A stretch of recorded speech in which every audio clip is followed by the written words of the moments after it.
हाल ही में किसने पहले वर्चुअल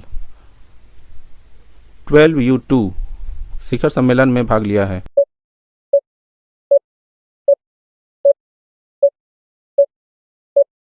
उत्तर डी। बढ़ते हैं अगले प्रश्न के ऊपर। संख्या 6। हाल ही में डीजी वाणी कॉल सेंटर परियोजना के लिए नेस्कॉम फाउंडेशन ने किसके साथ समझौता किया है?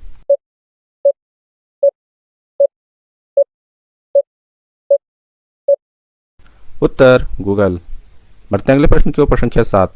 हाल ही में किस कंपनी द्वारा विश्व की सब ग्राफिक्स DRM चिप को विकसित किया गया है?